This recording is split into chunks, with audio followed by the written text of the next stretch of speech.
Today we're talking about the most authentic way to market your product brand.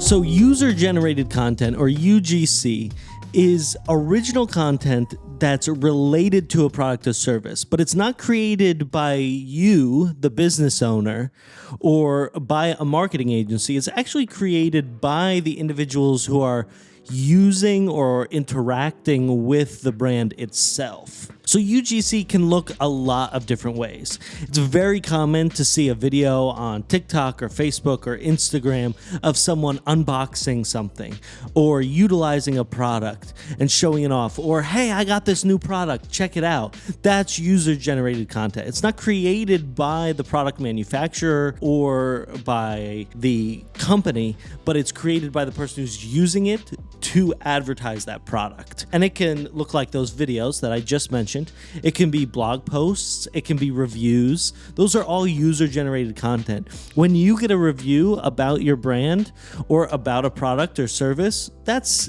user-generated content. And it's purely authentic, right?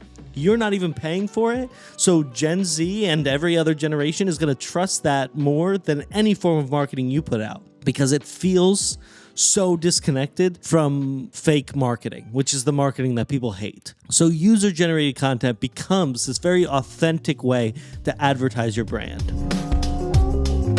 So there's two different ways you can do that. UGC can be organic content. It's content that your real-life customers share on their own accord, right? So that's reviews. That's people saying, hey, I love this product. That's you sharing emails or Facebook posts that people put out when they're really happy or they really love your brand. That's organic UGC.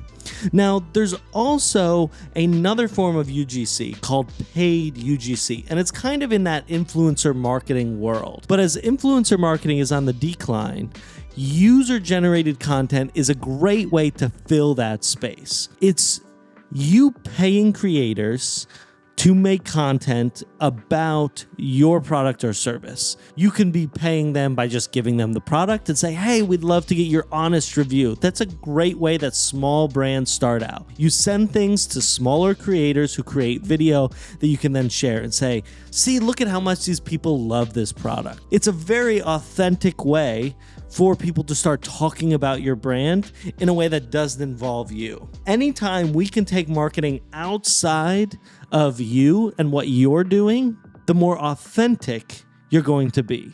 And we want to take that opportunity anytime we can. And UGC is the number one way to do that. Because the real life people who are interacting with you and with your brand are the people who are making the content. A couple great examples of this are Rihanna's Fenty Beauty. It's a makeup brand that asks users to create content constantly. And on the main page of their website, there's tons of user-generated content. Sometimes user-generated content that replaces professional photography of that content. That's how powerful it is. It's literally replacing other forms of marketing that are staples. A staple of a makeup brand is a nice white box photo of a product. That is gone with user-generated content. It's able to be replaced. Aerie does the same thing. They made headlines when they launched Aerie Real, which was a campaign that focused on body positivity. It was all user-generated content. It was showcasing customers showing off their real, authentic selves, but in the world of Aerie, utilizing their products to tell an authentic story and to utilize their products. If you have any brand where people are interacting with you, which is all of you, that's every entrepreneur that has ever existed, you have a connection with an audience in some way, you need to be utilizing user-generated content in some way. If you don't know where to start with reviews. Ask people to give you feedback, to share what they love about your product, and evolve that into more and more user-generated content as you go. If you have more questions or want to see more great examples of this, check out our website. Until next time, this has been New Gen Marketing.